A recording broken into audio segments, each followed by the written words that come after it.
Hello दोस्तों, स्वागत है आपका हमारे दक्ष स्टडी चैनल में, जहां मैं आपको पिछले क्लास में वाइगोत्स्की के बारे में बताई थी। अब मैं इसमें आपको जीन पियाजे जी के बारे में बताऊंगी। ये सब सीटेट के कंटेंट है। चलिए शुरू करते हैं। स्कीम्स किसी कार्य को करने का सही क्रम या योजना स्कीम कहलाता है। स्कीमा बच्चे की जानकारी का छोटे छोटे खंडन करना, इसको स्कीमा कहते हैं। वस्तु अस्थायित्व, वस्तु भले ना दिखे उसका अस्तित्व रहता है। जैसे बच्चा खिलौना खेल रहा हो और वो नीचे गिर जाए, आप उसे सोचेंगे क्यों, लेकिन उसे पता है कि मेरा खिलौना है, और जब तक आप उसे दे नहीं देंगे वो चुप नहीं होगा। या फिर एग्ज़ाम्पल के तौर पे कहें कि उसका खिलौना आप लेके चुरा लीजिए, तब भी वो रोएगा, क्योंकि उसको पता है कि मेरा खिलौना था लेकिन उसे हटा दिया गया है। इसी को कहते हैं वस्तु अस्थायित्व। जीववाद, बालक को यह भ्रम है कि खिलौने आदि जीवित हैं। जैसे वो अपने खिलौनों को लेके खेलता है या गाड़ी को लेके चलेगा तो कहेगा हट जाइए नहीं तो आप दब जाएंगे। इसे कहते हैं जीववाद, यानी वो अपने खिलौने को सजीव मानकर खेलता है। प्रतिक्रिया, प्रतिवर्तित क्रिया, बालक किसी क्रिया को दोहराकर खुश होता है। जैसे बार बार मुंह में उंगली डालना या जो भी उसे पसंद है उस काम को बार बार करना।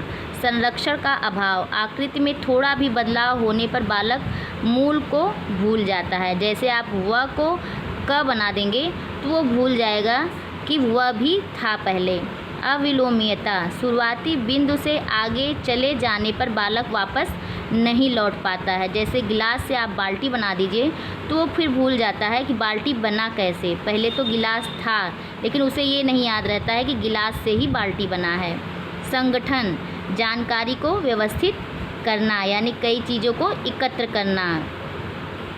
आत्म केंद्रितता, बच्चे सिर्फ अपने बारे में सोचते हैं, उन्हें बस वही अच्छा लगता है जो उनके बारे में हो। वो सोचते हैं कि हमारी ज़रूरतें ही पूरी हो। अनुकूलन, किसी विषम परिस्थिति में खुद को डालना अनुकूलन है। इसके दो भाग हैं, समावेशन और समायोजन। समावेशन, नई जानकारी के कारण पुरानी जानकारी में विरोध होने पर जानकारियों को फिर से व्यवस्थित करना।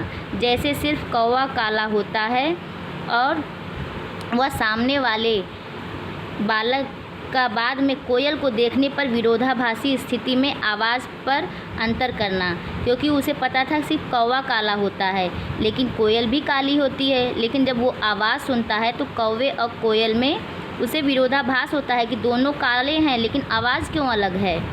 संतुलन, एक संतुलित अवस्था में जिसमें बालक का जानकारी में कोई विरोध नहीं है। यह प्रक्रिया समावेशन और समायोजन द्वारा लाई जाती है। समायोजन, नई जानकारी कारण पुरानी जानकारी में विरोध होने पर जानकारी को फिर से व्यवस्थित करना। जैसे सिर्फ कौवा काला होता है, यह मानने वाले बालक का बाद में कोयल देखने पर विरोधाभासी स्थिति में आवाज़ पर अंतर करना, क्योंकि वो समझ जाता है कि कौवा काला है, उसकी आवाज़ अलग है, लेकिन कोयल भी काली होती है, उसकी आवाज़ अलग है। वो समझ जाता है कि किसे कौवा कहेंगे और किसको कोयल।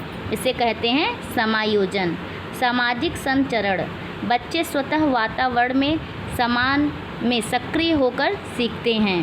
संक्रिया, किसी वस्तु को बिगाड़ने के बाद ठीक करने की कोशिश को संक्रिया कहते हैं। कार्यकरण, बालक किसी कार्य के पीछे का तर्क या कारण जानना चाहता है। जैसे आप एक दिन कपड़ा सुखाने के लिए बच्चे को दे दीजिए तो दूसरे दिन वो खुद कहेगा कि मम्मी ले आइए मैं कपड़ा फैला दूँ। इसको कहते हैं कार्यकरण।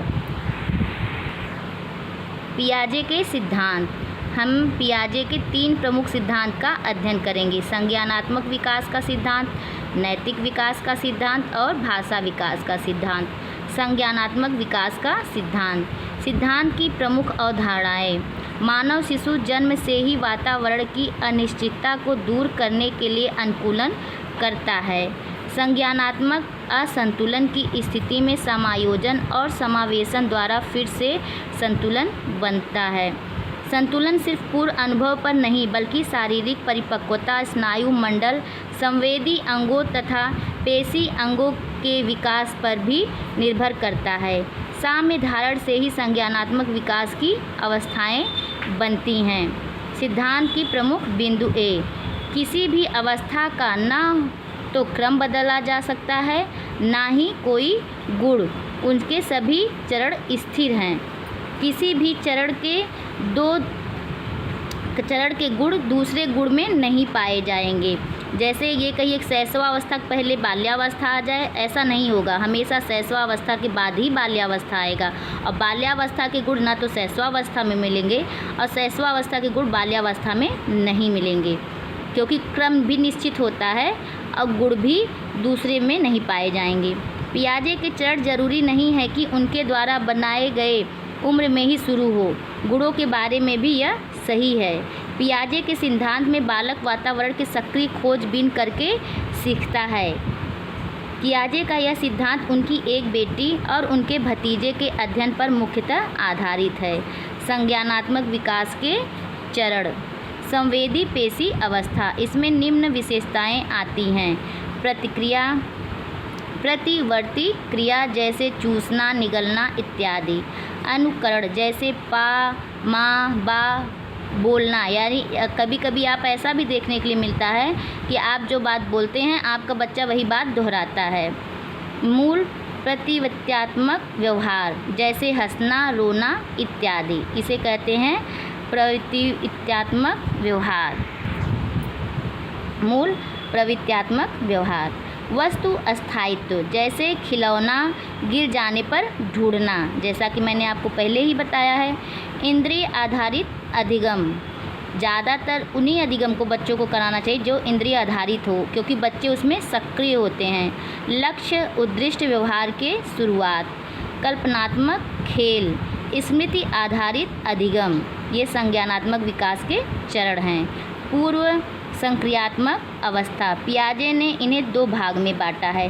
पूर्व संप्रेत्यात्मक अवस्था 2 से 4 वर्ष। इस अवस्था में बालक में सूचकता का गुण आ जाता है, जिसमें संकेत और चिन्ह शामिल होते हैं। पियाजे ने इस अवस्था की 2 सीमाएं मानी हैं: जीववाद एवं आत्म केंद्रित।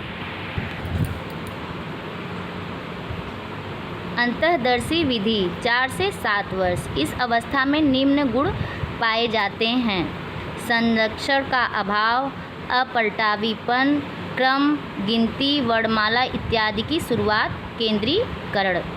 मूर्त संक्रियात्मक अवस्था, इसमें बच्चा संरक्षण भी सीख जाता है, पलटावीपन भी उसे समझ में आ जाता है, विकेंद्रीकरण, तार्किक चिंतन की शुरुआत होने लगती है, कार्यकरण को भी समझ लेता है, वर्गीकरण भी उसे आ जाता है।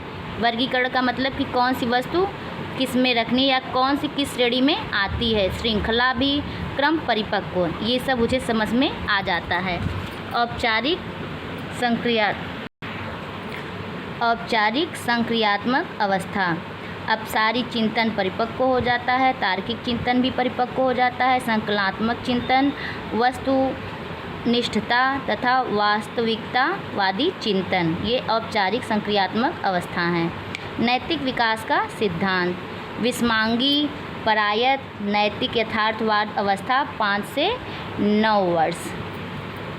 नैतिकता निश्चित है, जिसे ईश्वर या माता पिता ने बनाया है, इसे बदला नहीं जा सकता। नैतिकता निश्चित है, इसे बदला नहीं जा सकता। जीव को मारना पाप है। स्वायत्त सहयोगात्मक सापेक्षिक नैतिकता 9 से 10 वर्ष या आगे। नैतिकता निश्चित नहीं है, यह परिस्थितिगत है, इसे बदला जा सकता है, इसमें समझ जाता है जीव। जीव को मारना पाप है, यह जानने वाले बालक का आर्मी में भर्ती होना, क्योंकि उसे पता चल जाता है कि यहाँ पे जीव को मारना पाप नहीं है, ये हमारा कार्य है। नोट: इस सिद्धांत के लिए पियाजे ने साक्षात्कार विधि का प्रयोग किया। पियाजे के भाषा का विभाजन। पियाजे ने भाषा को 2 भागों में बांटा है: अहं केंद्रित भाषा। अहंगेत्रित भाषा शैशवावस्था में पाई जाती है और एक तरफा होती है। सामाजिकृत भाषा, यह भाषा शैशवावस्था से आगे पाई जाती है। विचार भाषा से पहले। तुम एक पागल हो, यह कथन एक प्रेमी एक प्रेमिका से कह सकता है या डॉक्टर एक मरीज से कह सकता है। दोनों जगह भाषा एक ही होगी पर विचार अलग अलग होगा, क्योंकि दोनों के सोचने का तर्क अलग अलग होगा। इसलिए पियाजे ने कहा है कि विचार पहले आता है और भाषा बाद में, जबकि वाइगोत्स्की ने कहा है कि भाषा पहले आती है और विचार बाद में। तो आपको हमारा ये वीडियो कैसे लगा कमेंट बॉक्स में ज़रूर बताइएगा, और चैनल को लाइक शेयर एंड सब्सक्राइब ज़रूर करें। मिलते हैं नेक्स्ट वीडियो में। धन्यवाद।